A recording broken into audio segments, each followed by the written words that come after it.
his ability to take over games, his ability to want to have that last shot. And demoralize you. Yes. And scare the living hell out of you. When we think of Michael Jordan, he's just that competitive fire. And I believe that every night he stepped on the floor, he put on a cape.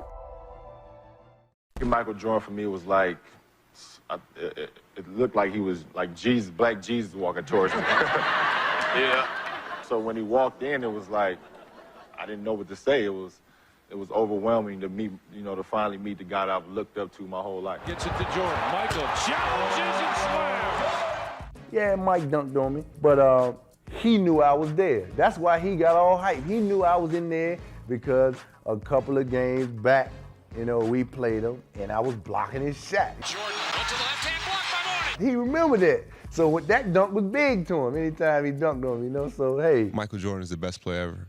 Kobe Bryant, one of the best Did players you, ever. in your first year, did you play, was Michael in the league your first year? He was going. No, he was coming back to the Wizards. I worked out with him, actually. I do have a lot of stories. I worked out with him for 2 years on his comeback.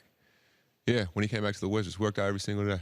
Charles Barkley is a great, great player, but Michael Jordan is in a class by himself, clearly superior to anybody else in the league. Have another drink, Bob.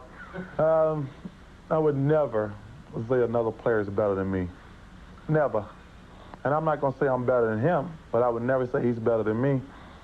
Because I can play basketball with any basketball player in this world, but I would never say another player is better than me because he would have an advantage on me going into the game. He made me want to be an NBA basketball player.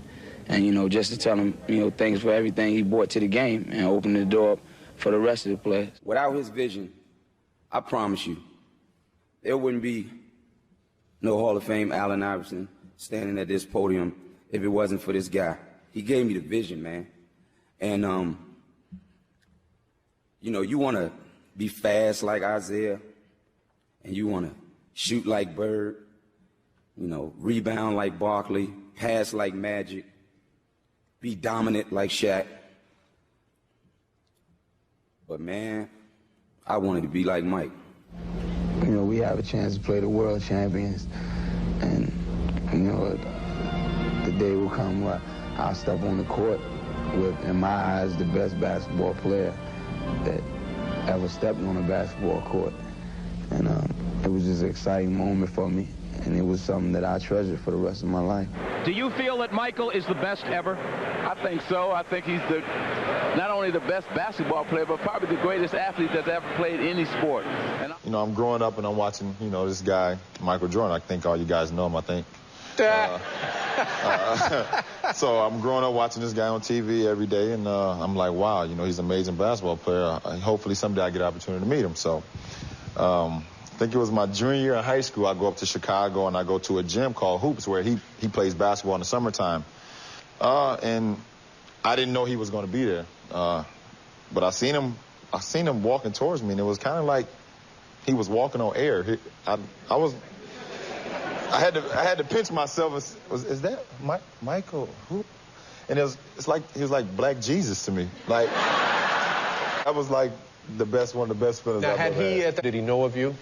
Well, yeah, I think he did. He called me a young fella, of course. Yeah. And just basically told me to keep working at it, and someday I can get to the NBA. I was a junior in high school, so I guess he told me something right, and I just kept working at it. I tell you, like when I was in high school, I used to work out with the 76ers. I used to ask him, what's it like to guard Mike? He go, Mike? You mean Black Jesus? I'm like, what the fuck? Black who? Oh, we call him Black Jesus. Or you can call him Black Cat. I'm like, I'm gonna call him fucking Mike. That's his fucking name. So the level of fear that he inspired in others was insane. Wow. And I would tell him, I said, when I face him, we're gonna go at it. He says, oh, you don't wanna do that. I'm like, what? Man, you don't know me, man.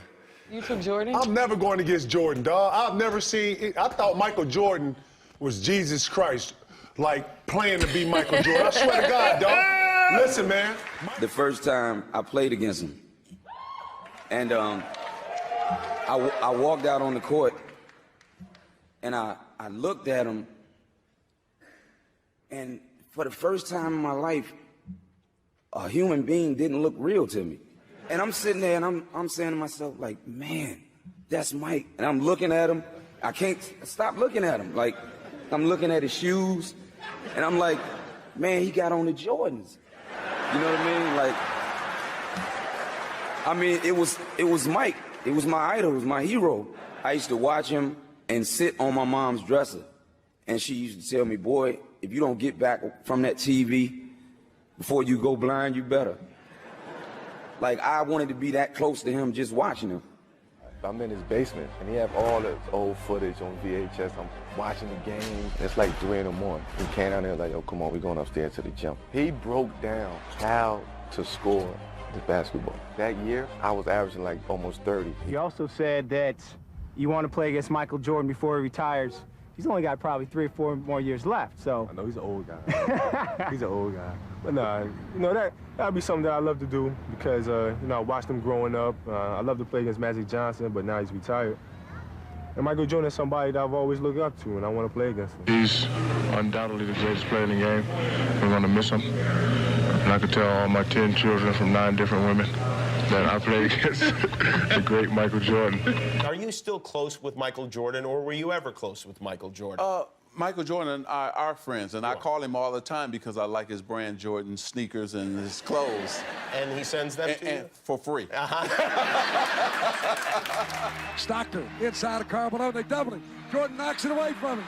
Jordan's got it.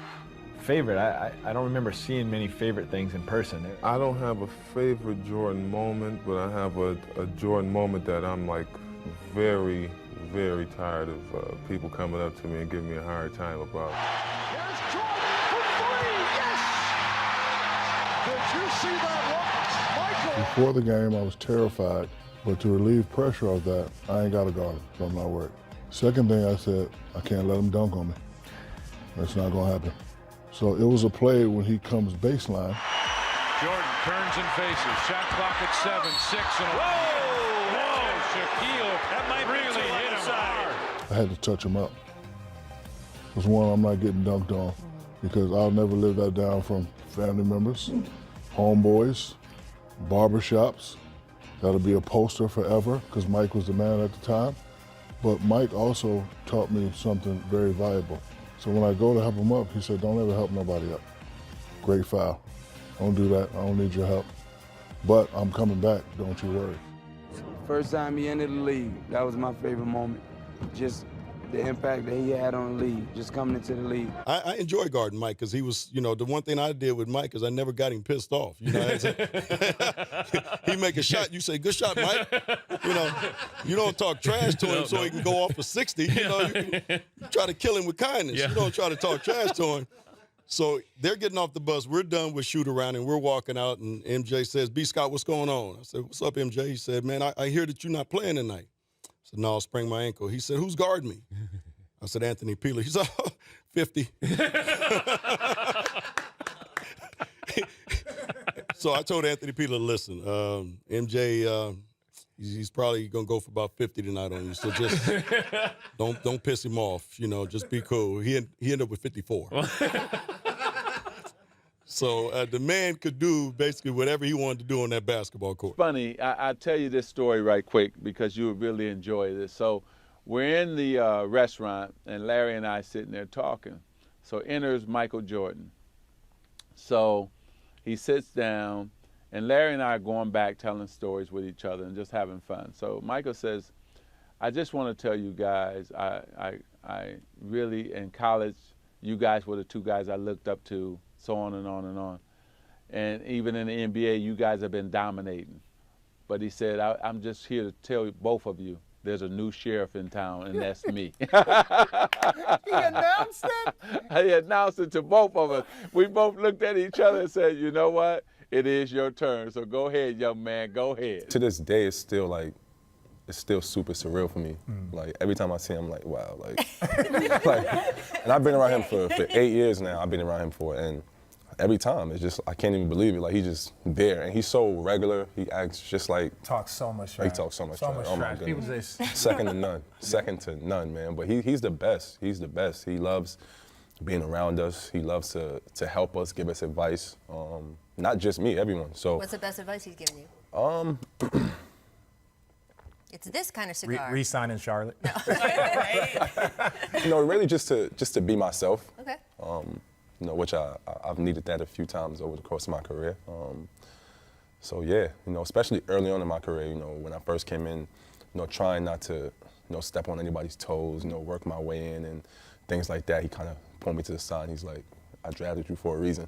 You know, That's just, pretty cool. you know, come in and, you know, just be yourself. And that's how I try to be. My rookie year, we were playing the Chicago Bulls, and this is Michael Jordan's 3rd or 4th year in. Okay. And we were playing the next exhibition game in some obscure place. And most veterans do not like to play in exhibition games. They want to get to the real thing. I'm a wide-eyed, energetic rookie, and we're playing this exhibition game, and Michael's going through the motion. And Chuck Person, who's on my team, who's a trash talker as well, is like, can you believe Michael Jordan, the guy everyone's talking about, who's supposed to be able to walk on water, you're out here killing him, Reg. This is in the first half. He's like, you should be talking to him. It's like, you know, you're right, Michael. Who do you think you are? The great Michael Jordan? That's right. There's a new kid on town, right? Kind of looks at me and starts shaking his head. So at half, I have 10, and he has 4 points, right? I'm doing all this talking. He's like, okay. Into the game in the second half, he ended up with 44. And I ended up with 12. So he outscored me 40-2. And as he's walking off, he's like, be sure and be careful. You never talk to Black Jesus like that.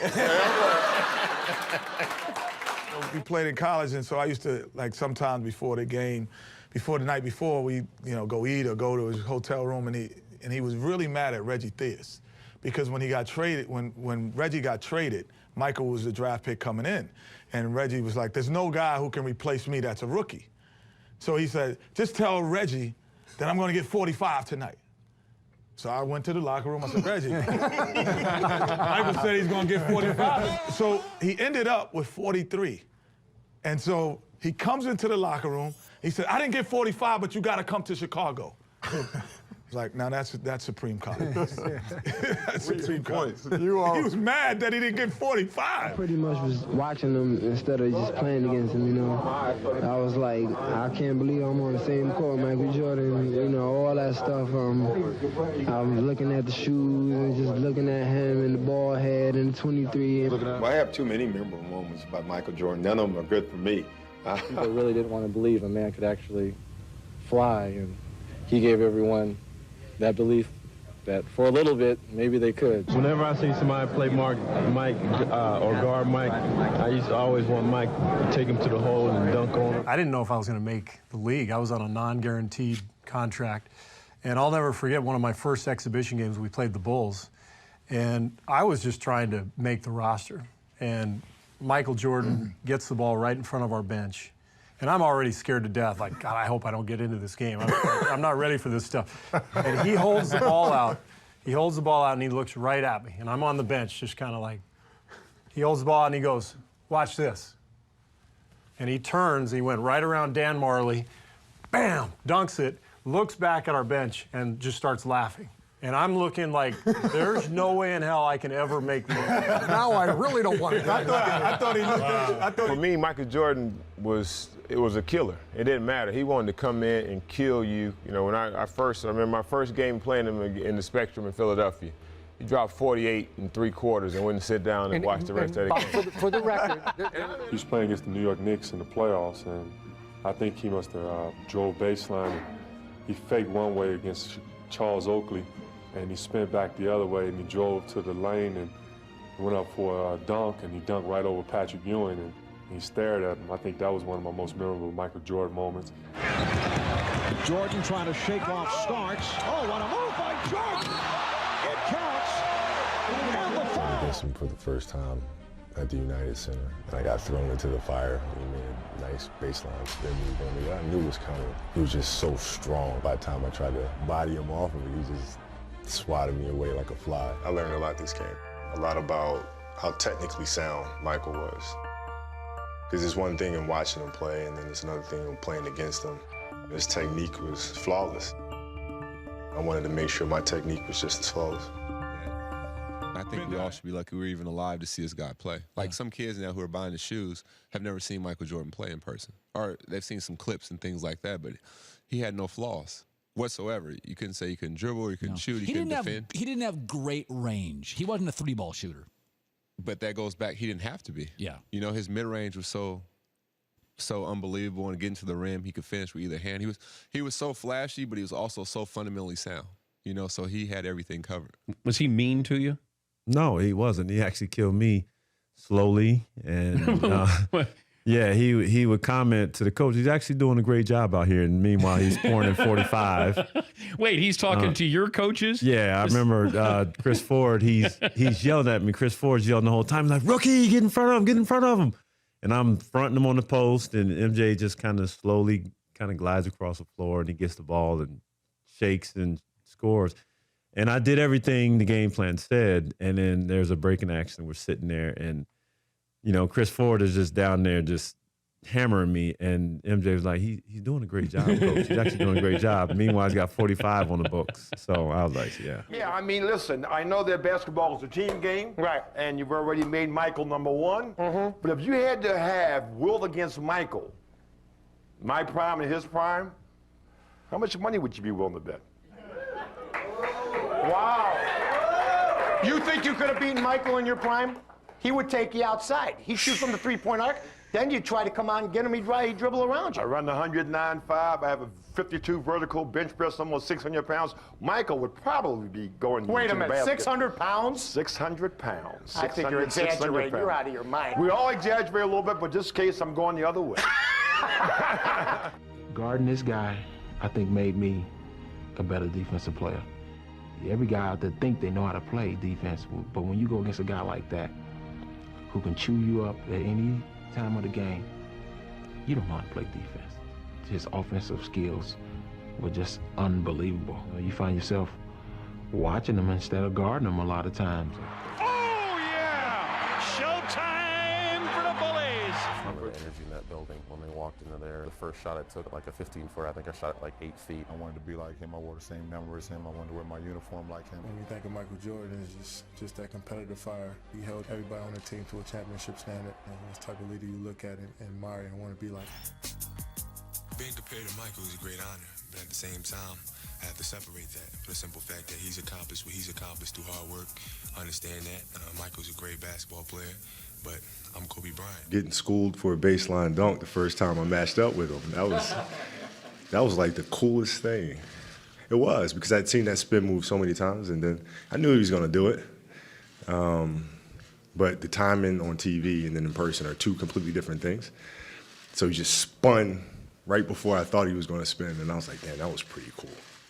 When I came to the league and matching up against him, what I found that he was extremely open to having a relationship, a mentor relationship, and giving me a great amount of advice and an amazing amount of detail, strategies, workout regimens, and things like that. So, and seriously, I mean, I don't think people really understand the amount of impact that he's had on me as a player and as a leader. My son is 3 years old, and if you ask him who wears number 23, he'll say Michael Jordan. I chose number 23. One of the reasons was because of Michael Jordan. He was the blueprint for how to make a lot of money as a personality and as a personal brand. The other day, we were going through a walkthrough, and there was 15 guys in the room, and 13 of those 15 guys had on Jordans. First of all, I wear the number because of Mike. I think I fell in love with the game because of Mike, just seeing what he was able to accomplish. That's my inspiration in basketball, to see what he did on the court and to see what he did off the court. I didn't think it was no other number to wear besides 23. But I felt like Mike was so, when you're growing up and you're seeing Michael Jordan, it's almost like a god. So I didn't never believe I could be Mike. So I started to focus myself on other players and other people around my neighborhood because I never thought that you could get to a point where Mike was. So I think that helped shape my game. So for me, growing up in Chicago, I was a big Michael Jordan fan. So and Q Rich know this, but some of the craziest things is you grow up and you have this idea of yeah, one day who you want to become and this dream of who you want to become, but you really don't know if you can reach it, you know, until you reach it. But like growing up in Chicago and watching Michael Jordan and, you know, trying to emulate everything he did, and then have a point where you have a relationship with him where y'all texting, you know, talking, and like, you know what I'm saying? Like y'all seeing each other. It's like, this is out of body experience. This is weird. This is crazy. So like, you know what I mean? Like we've had, obviously, me and you, we both had some of those experiences. So, you know, we're real people. You know what I mean? Like, you know what? Michael wasn't saying much. He just had this look like he was living in his own world. And then, you know, he wasn't even being aggressive offensively as the Michael that I have known or come to know.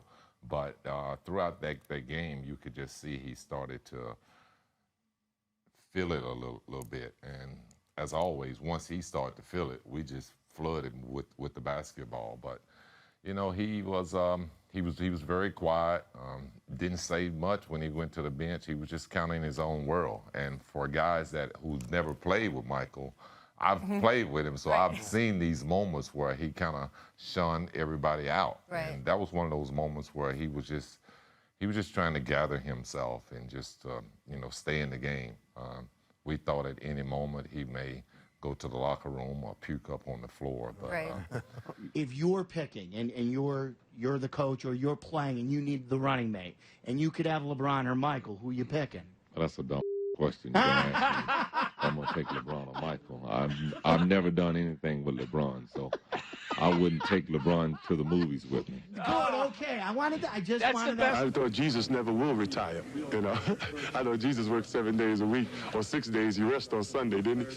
Well, Michael Jordan played on Sunday. One time, and it's not even talking, one time we played the Bulls, and we get off, and we're in the playoffs, and we're in Washington. We get off the bus before the game, and Juwan and Jordan are cool. Jordan parks inside his Ferrari. We're getting off the bus, and he's smoking a cigar. Before the game? Before the game. And he's like, who's going to check me? Everybody, and we let him down, but we all pointed at Calvin. And Calvin Chaney. Now I think about it, he didn't say nothing. He was just, you know, he planned it, but. Sometimes he'd walk by the bench and go like, you know, to all the guys, you want to win? You want to win this game? And he would say to me, get so-and-so out. He don't want to play tonight. He was hard on all of us, and he rode us and lifted the level of intensity and competitiveness in practice every day. He was such a fierce competitor to where he would get into it with his teammates in practice. One time, he actually punched Steve Kerr. And Kerr laughs about it now, but you got to figure that in the moment, that's not something that you take lightly. That particular day, it got a little ugly. There's a lot of trash talking, and I remember just feeling disrespected, and so I sort of went back at him. The whole thing ended pretty quickly, but it was an important moment because his theory was if you couldn't handle the pressure that he could put on you in practice, there's no way you'd handle the stress of the finals. Big shot, the guy falling down, not be able to get to him. 17 seconds from Game 7 or from championship number 6. Jordan, open, Chicago with the lead. You don't seem like a trash-talking kind of guy I'm to not, me. and I never talk trash but one time in my entire life. With Jordan? With Jordan. Oh, all right. First ever time ever talking trash. So we're with the Dream Team. Okay. And for 3 days in a row, we had came into a tie because what Coach Daly did, he split the team up East versus West. So Barkley, Jordan, Larry Bird, Pippen, and Patrick Ewing all played in the East. Wow. And then we had the West guys, myself, David Robinson, Malone, Mullen, Drexler, and John Stockton. So we would play every day, tie. So this is the 4th day. And we got out on them about 12-2. And I said, I'm gonna really rattle his chain. So I went over there, tapped him on the shoulder, and said, hey, man, if you don't turn into Air Jordan, we're gonna blow you out today. Jimmy, his eyes got big. Usually that tongue come about right here, now it's way out. He broke the huddle, he hit a 3, and he's looking at me. So he came down again, hit another 3. So the greatest shot. Now, I've been involved in all three of them. First, Dr. J walked out in air, out of bounds. Oh, yeah, Reverse layup, under. Right. Michael Jordan in 1991 came down on us with the right hand, tongue out. He switched in midair to the left, spun it against the glass. Now, this is the greatest shot I've seen. He came down the right side, took off. David Robinson took off. And he said, okay, I'm gonna just sit here in the air. Because I know David Robinson is gonna go down. So David Robinson went to the ground. He 360, tongue moving, and dunked it. In a practice game. In a practice game. And I was like, oh my goodness. And I was just stunned, and all of us were stunned to see him hang in the air that long and 360. Michael Jordan is so incredible. There'll never be. The moral is you should not talk trash to Michael Jordan. Yeah. Thank you. You say 360, you mean like it was like full, like this, all the way? I think Jordan is the greatest of all time in my book. You know? What makes him better as a basketball player? Not the rings argument. What makes him better as a basketball player, like Scotty just described? What makes him better to you? For me, I think just completely just taking over games, you know, when it really counts. Not deferring to anybody at any given time. Yeah, there's times where he passed off to a John Paxson or, you know, a Steve Kerr. Yeah, but when it's time to get a bucket, I mean, MJ was that dude to take over a game, averaging 40 in the finals one year, winning that championship. I mean, defending the best players. Exactly. I can't. He's just the greatest to me, man. What are your recollections of that day? What is it like playing in a Game 7? It's awesome. That's the ultimate stage, literally, especially when you're going against Michael Jordan, Scottie Pippen, Dennis Rodman, Tony Kukoc. The Bulls won 6 championships.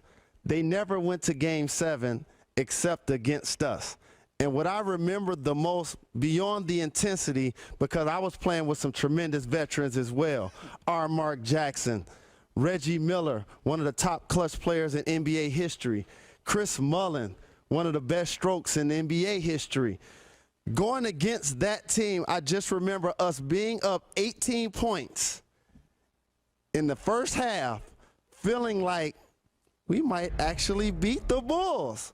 Then all of a sudden, it was like a video game. We couldn't get the ball past half court. I'm dead serious. It was like a college team playing against a freshman team. We couldn't get the ball up. Michael Jordan, Scottie Pippen, two of the best defenders of all time. It seemed like they stole the ball and Ron Harper from us literally every time down, got the lead back. Rodman had 20-plus rebounds. Kukoc was hitting threes off the bench. They were the Chicago Bulls. They went on to win a championship. He was 40 years old. He was coming back with the Wizards. It was early in the morning, and I get a call from Tim Grover saying, MJ said you can meet him. So I go down there. I get there at about 7 in the morning. He's been there already for an hour. He was 40 years old. Like, he's been working out for an hour. So he's working out at 6 in the morning at 40 years old to come back. So I think just his work ethic, it's no secret or surprise of how great he was, obviously, but his talent level, he was so driven, he was so competitive. To see him lose a game in the summer session, he would go sit in the corner by himself. Like, he was just unbelievably competitive. Chris Mullin tells a great story about the Dream Team. Everybody getting out of the way. You and Michael going at it in a practice, very loud through curses. Put us there, Magic. Put us there. I always challenge Michael every day, and sometimes I would win, and most time he would win. You know, we would play a lot of shooting games, a lot of free throw games, a lot of three-point shooting contests. I mean, we're two competitive people, and so I wanted to push him, and he wanted to push me. Mike, come on, man. Be for real, you haven't got me yet.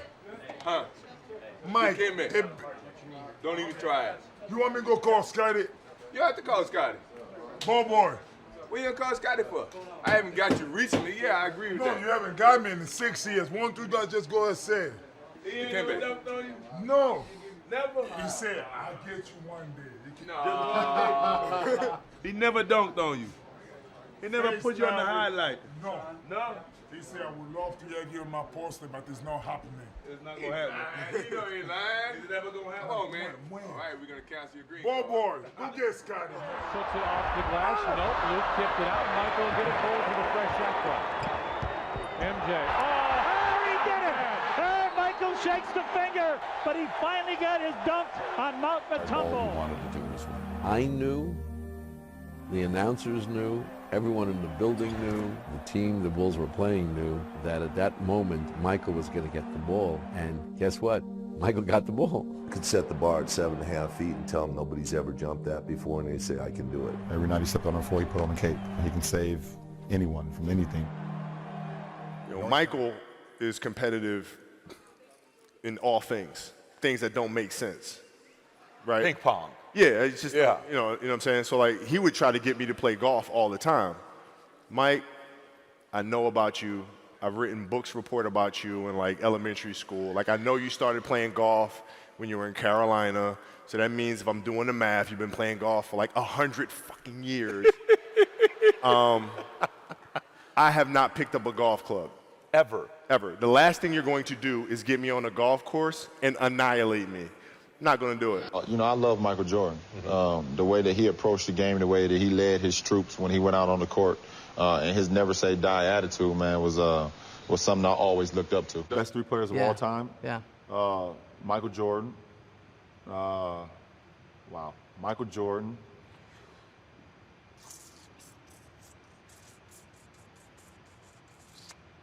Wow, this is tough.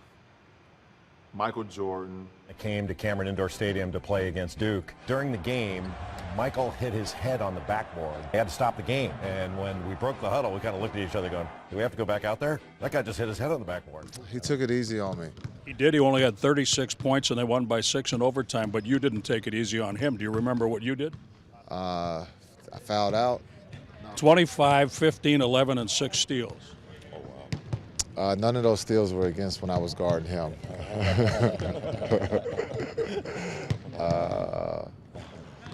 We must have been playing on a lower basket for me to score that many points.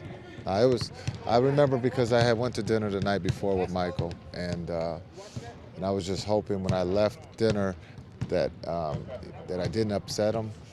I think he picked up the check, which might have upset him since I was a rookie. But it was just playing against the best, and I got lucky if those were my stats. But we lost, so it's about winning, and that's what he does best. Michael Jordan for me was always, the person that inspired me the most, and how he carried himself, how he handled things, and how he carried the athlete. The black athlete, not just in the United States of America, but became a global phenomenon, and saying, okay, a black athlete can reach the masses and inspire the masses on a global scale. My favorite basketball clip in the world, Finals, Game 6. 5 seconds in regulation. Michael Jordan sitting on the bench, tired as hell. Game tied at 86. And he looks at Steve Kerr and says, they double me all the time, I'm gonna kick it to you. He comes off, I'll be ready. And guess what? It is Michael Jordan time. Scottie Pippen looking for Michael Jordan. Checks the clock. 5 on the 22. Here's Jordan. Did not have the shot.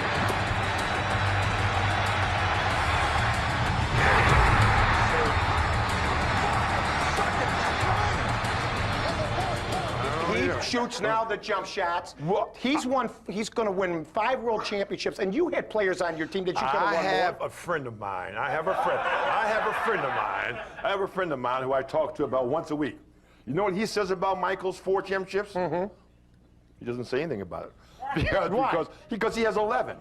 Bill Russell. But this is amazing. And you don't, wait a minute, and you don't say he's the greatest because he has 11 championships. Casey Jones has 10. I don't think, you can predicate how great a guy really is or because he has championships. There's a lot of guys on those championship teams who've done nothing. Michael happens to be, if you want to say Michael's the greatest, I think he deserves all the accolades that you really want. I think the man has done more for basketball than any one individual. Even you.